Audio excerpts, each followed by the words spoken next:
안녕하세요. 삶의 이야기, 마음의 온기를 전하는 사연 모음입니다. 오늘은 가족 안에서 가장 가까우면서도 때로는 가장 멀게 느껴지는 사이, 바로 고부관계, 그 속 깊은 이야기를 함께 나눠보려 합니다. 누구보다 사랑하고 싶었지만, 그래서 더 많이 상처받았던 시간들. 여러분께 조심스럽게 제 경험을 나누어 볼까 합니다. 이 이야기가 지금 마음속에 말하지 못한 감정을 안고 계신 누군가에게 아주 작은 이해의 시작이 되기를 바라며 차 한 잔 앞에 두고 천천히 함께 걸어가 보실까요? 부부 갈등. 누군가에게는 남의 집 이야기일 수도 있지만 누군가에게는 마음 깊숙이 묻어둔 상처의 이름이기도 합니다. 저도 한때는 그 상처의 이름을 입에 담는 것조차 두려웠던 사람이었습니다. 오늘 이 이야기를 꺼내는 이유는 단순히 고부 갈등의 문제를 나누기 위해서가 아닙니다. 저는 지금 여러분과 함께 이런 질문을 던져보고 싶습니다. 사랑으로 시작된 가족이 왜 서로를 가장 아프게 할까요? 저는 평범한 시어머니였습니다. 아니, 적어도 스스로는 그렇게 생각했습니다. 큰아들이 결혼을 하던 날, 며느리를 처음 봤을 때 저는 마음속으로 다짐했습니다. 내 딸처럼 생각하자. 진심으로 대해주자. 그런데 마음을 그렇게 먹었다고 해서 정말 그렇게 되는 건 아니더군요. 사람 사이의 관계는 마음 하나로는 해결되지 않는 것들이 많습니다. 처음엔 별일 아니었습니다. 제가 전을 조금 넉넉히 붙여서 보냈는데 며느리가 말없이 되돌려 보냈습니다. 요즘 젊은 사람들은 이렇게 표현을 잘 안 하나 보다 하며 넘겼습니다.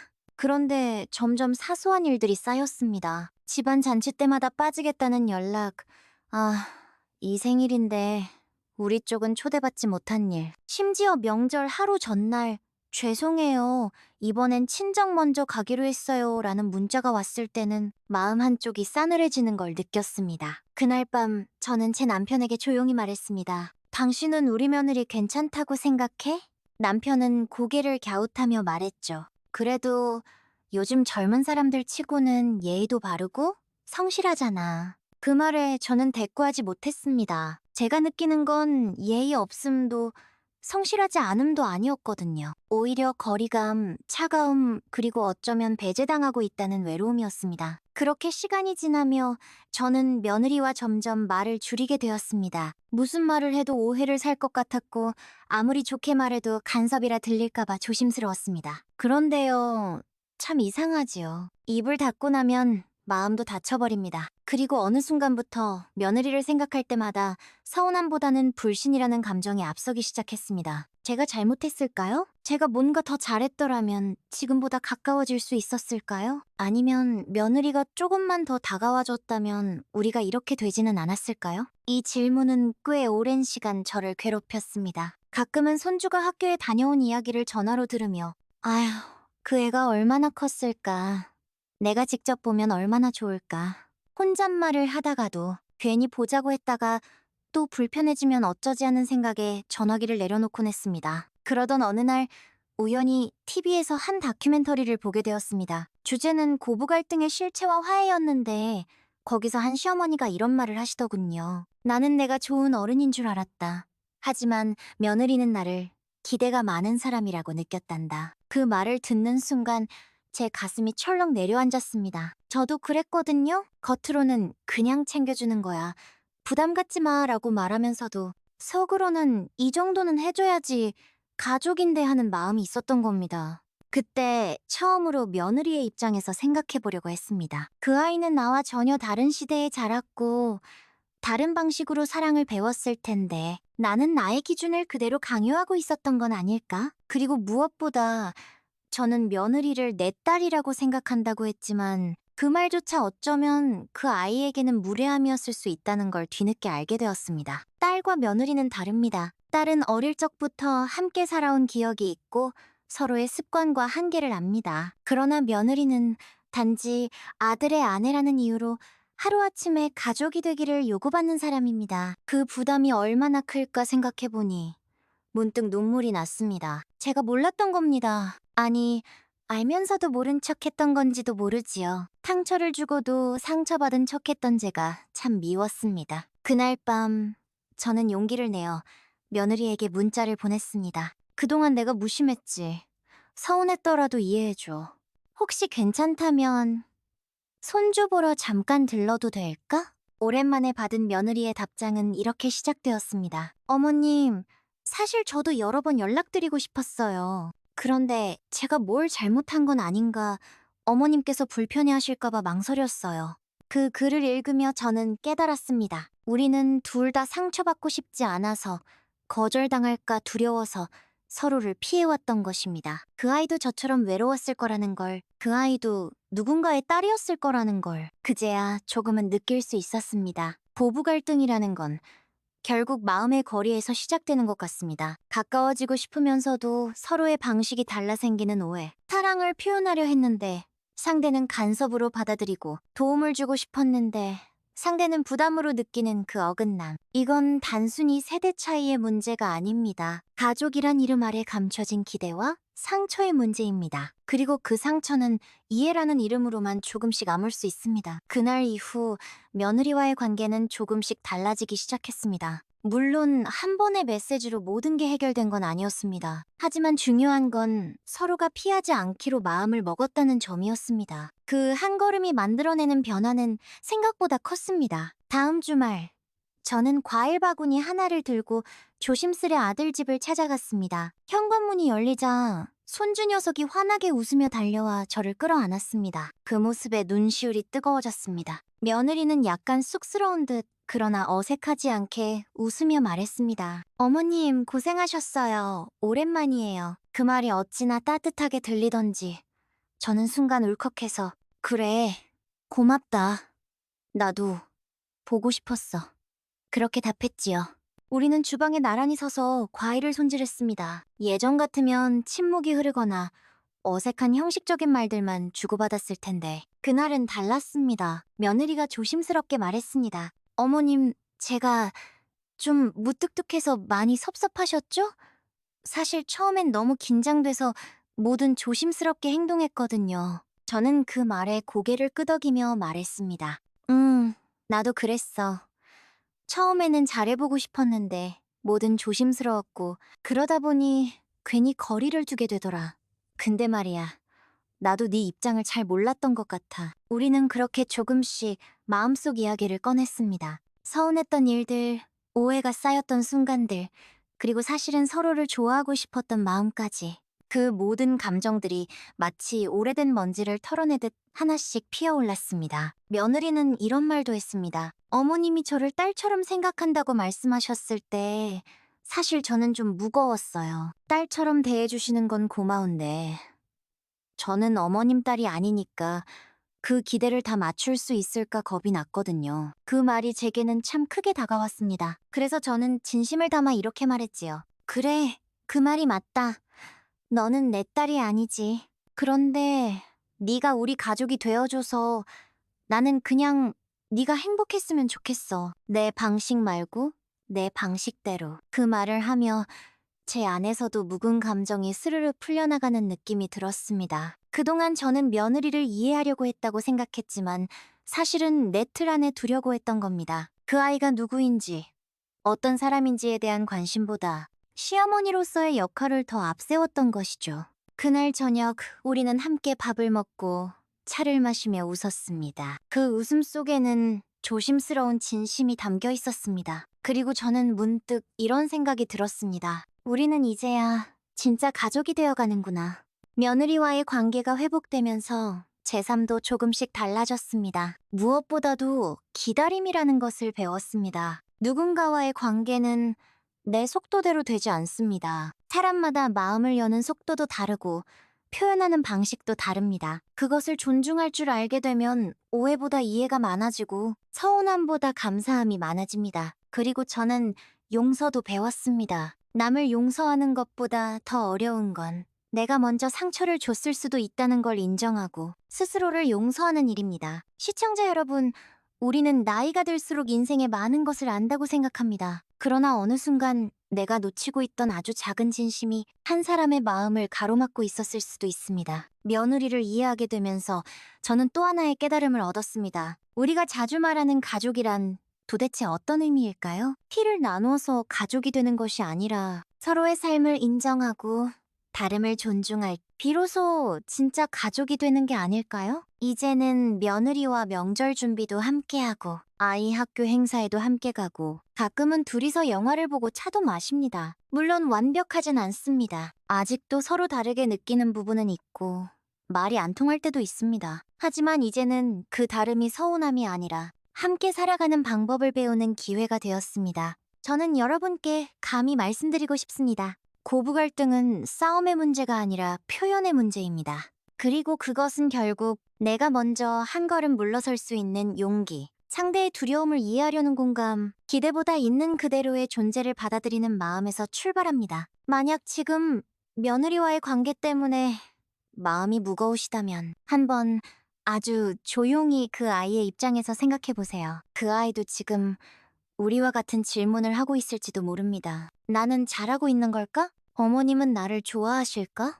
혹시 내가 상처를 드린 건 아닐까? 그 질문을 이해하는 순간 갈등은 조금씩 물러나 우리 마음 안에 사람을 향한 연민과 작은 용기가 자리 잡게 될 것입니다. 돌이켜보면 고부 갈등이라는 말 자체가 이미 오래된 우리 문화의 그림자 속에 있는 말입니다. 고부라는 단어는 본래 시어머니와 며느리를 의미하는 중립적인 말일 텐데 우리는 이 두 단어가 함께 붙는 순간 자연스럽게 갈등을 떠올리게 되지요. 왜일까요? 사람이 사랑으로 만나서 결혼을 하고 가족이 되었는데 그 가족이라는 울타리 안에서 가장 예민하고 조심스러운 관계가 만들어지는 현실. 참 아이러니합니다. 저는 언젠가 이런 글귀를 본 적이 있습니다. 사랑이 강한 곳일수록 상처도 깊다. 부부관계가 바로 그런 곳이 아닐까 싶습니다. 며느리는 단순한 타인이 아닙니다. 아들을 낳고 기른 사람에게는 며느리는 그 아이의 절반이자 그 아이의 삶을 맡긴 또 다른 인생의 동반자입니다. 그러니 자연스레 기대가 생깁니다. 우리 아들을 잘 챙겨줄 사람,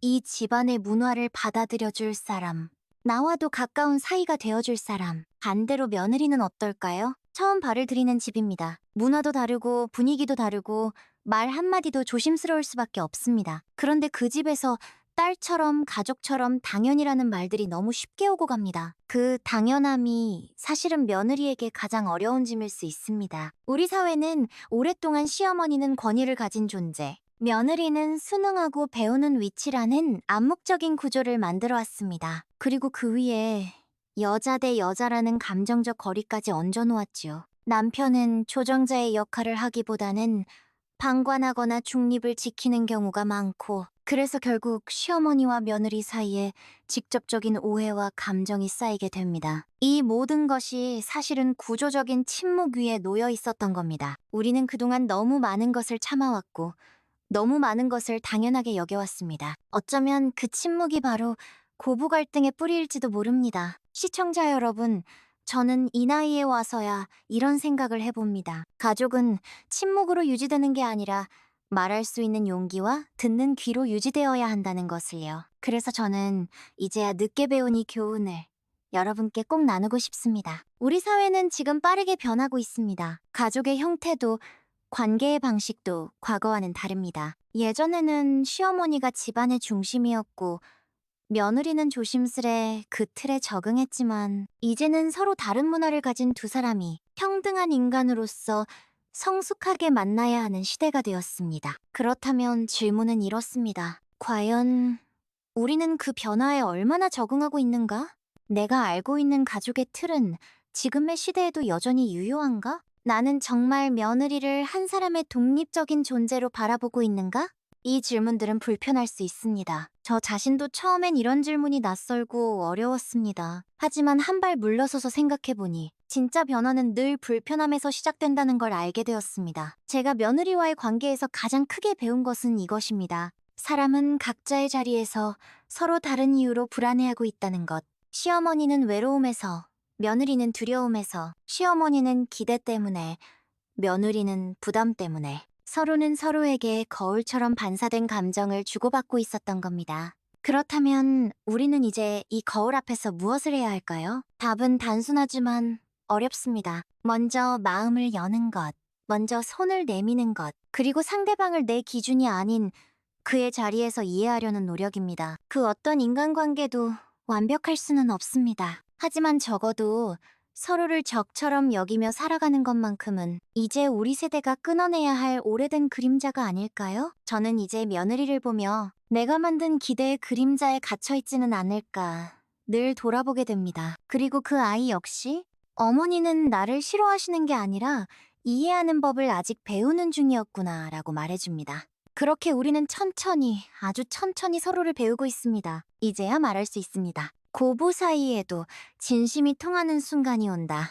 그것이 언제일지는 모르지만 우리가 그 가능성을 포기하지 않는 한 언젠가는 도달할 수 있는 지점이라고 저는 믿습니다. 가만히 생각해보면 가족이라는 건 참 모순된 존재입니다. 서로 가장 가까운 사람이라고 말하지만 때로는 그 누구보다도 멀게 느껴지는 관계이기도 하지요. 사랑으로 엮인 관계라고 하면서도 기대와 실망, 간섭과 오해, 그리고 무엇보다도 말하지 못한 감정들로 복잡하게 얽혀 있습니다. 저는 며느리와의 갈등을 겪고 또 화해의 과정을 지나면서 가장 크게 느낀 것은 이것입니다. 가족이란 절대 완성된 상태로 존재하지 않는다는 것. 가족도 결국은 끝없이 배워가는 관계입니다. 우리는 자주 가족이니까 당연히 이해할 거야 라고 생각합니다. 하지만 사실은 그렇지 않습니다. 가족이기 때문에 더 솔직하지 못할 때가 가족이기 때문에 더 많은 기대를 하게 되고 그래서 더 자주 서운해지고 더 깊이 상처받게 됩니다. 며느리와의 관계에서 가장 아팠던 부분도 결국은 기대 때문이었습니다. 딸처럼 대했는데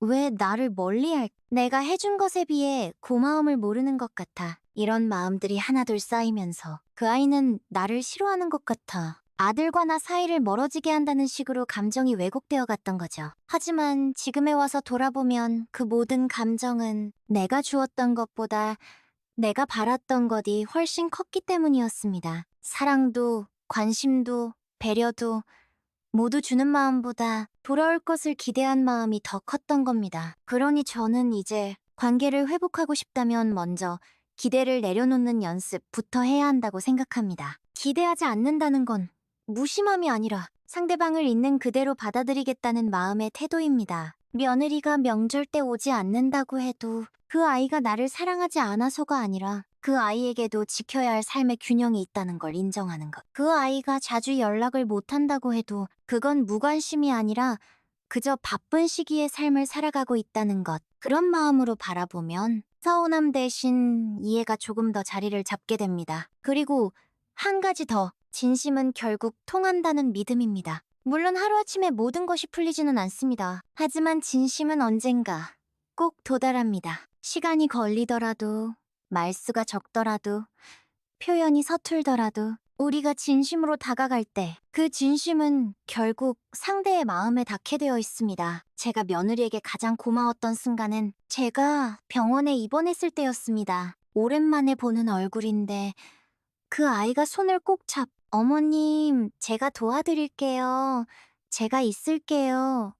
라고 말하더군요. 그 말 한마디가 그동안의 오해와 서운함을 조금씩 씻어주었습니다. 그리고 저는 그 순간 깨달았습니다. 이 아이는 나와 다르게 표현했을 뿐 결코 나를 외면한 것이 아니었구나. 그 깨달음 이후 저는 인간관계에서 가장 중요한 덕목이 무엇인지 다시 생각하게 되었습니다. 그건 사랑도 배려도 아닙니다. 바로 존중입니다. 서로 다른 존재를 그대로 받아들이는 것. 다름을 틀림으로 여기지 않고 그 사람이 선택한 방식과 거리를 인정하는 것. 시청자 여러분, 혹시 지금 마음속에 품고 계신 며느리에 대한 서운함이 있으신가요?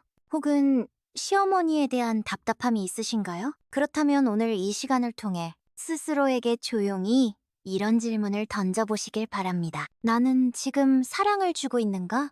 아니면 기대를 하고 있는가? 나는 그 사람을 있는 그대로 보려 하고 있는가? 아니면 내가 원하는 모습으로 만들려 하고 있는가? 그 질문에 정직하게 답할 수 있다면 우리는 이미 변화의 첫걸음을 내디딘 것입니다. 누구도 완벽한 가족이 될 수 없습니다. 하지만 완전하지 않아도 좋은 가족은 될 수 있습니다. 조금 부족하고 때로는 오해도 있지만 그럼에도 불구하고 서로를 놓지 않는 관계. 그것이 바로 우리가 꿈꿔야 할 진짜 가족의 모습이 아닐까요? 부부 갈등. 이 오래된 단어가 우리 가정에서 사라지는 날이 언젠가는 오기를 진심으로 바랍니다. 그리고 그날을 위해 오늘 우리가 할 수 있는 일은 단 한 가지입니다. 먼저 손을 내미는 것, 그리고 말해보는 것. 괜찮아. 나도 서툴렀어. 우리 다시 시작해보자. 며느리와의 갈등을 겪고 화해를 하고 그리고 다시 가족이라는 이름으로 살아가는 지금. 저는 매일같이 제 자신에게 한 가지를 묻곤 합니다. 나는 오늘 사람을 있는 그대로 사랑했는가?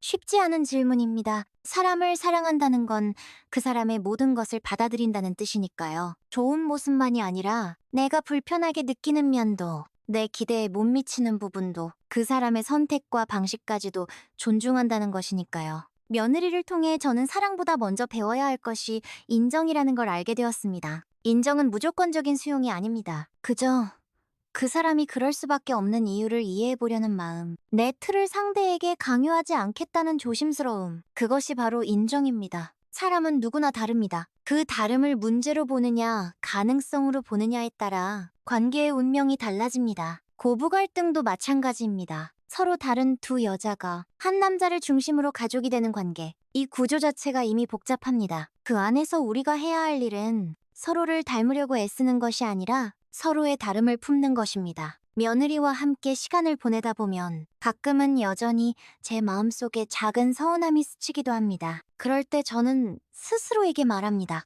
그 감정, 괜찮아.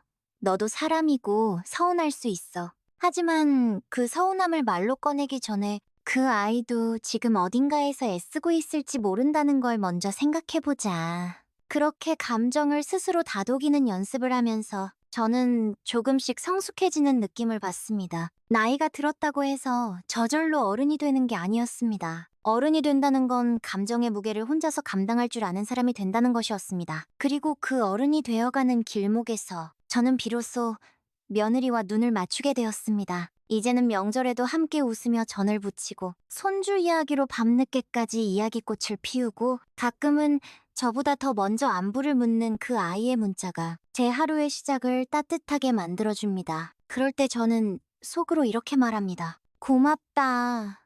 너도 나처럼 이 관계를 소중히 여겨줘서. 시청자 여러분, 혹시 지금 고부 갈등 속에서 마음이 지치고 상처받 어디에도 말 못할 외로움에 갇혀 계시지는 않으신가요? 그렇다면 오늘 이 이야기가 여러분의 마음에 아주 작게나마 위로가 되었기를 바랍니다. 우리 모두는 실수합니다. 관계를 망치기도 하고 서로를 오해하기도 합니다. 하지만 그 실수 위에 진심을 얹으면 언제든 다시 시작할 수 있습니다. 가족이라는 이름이 무겁게 느껴질 때마다 여러분, 자신에게 이렇게 물어보세요. 나는 지금 이 사람을 내 기준으로 보고 있는가? 아니면 이 사람의 자리에서 바라보려 노력하고 있는가?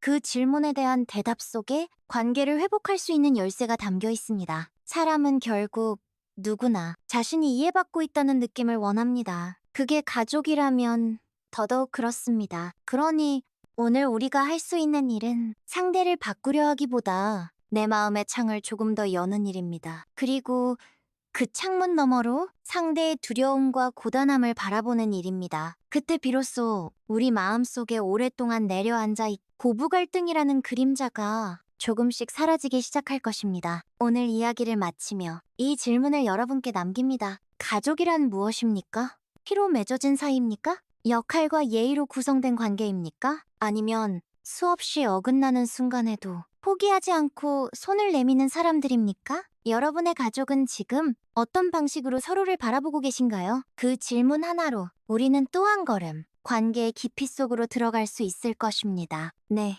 오늘도 제 긴 이야기를 함께 걸어와 주셔서 감사합니다. 누군가는 말합니다. 가족은 노력하지 않아도 되는 관계라고. 하지만 저는 살아보니 알겠습니다. 가족일수록 더 많이 노력해야 하고, 더 자주 이해하고, 때로는 더 조심스럽게 마음을 건네야 하는 관계라는 걸요. 여러분의 마음에도 혹시 며느리에게 하지 못한 말, 시어머니께 드리지 못한 고마움이 조용히 남아있다면 오늘 이 시간을 빌려 그 마음을 조금이라도 다독여 보시기를 바랍니다. 갈등이 있었던 시간도, 침묵했던 순간도 결국은 우리가 서로를 포기하지 않았다는 증거이니까요. 고부 사이에도 사람과 사람 사이에도 늦은 화해란 없습니다. 오늘 밤 당신의 마음에 이해와 용서라는 두 글자가 작게 그러나 따뜻하게 머물기를 바라며 지금까지 사연 모음이었습니다. 우리는 다음 이야기에서 다시 인사드릴게요. 고맙습니다.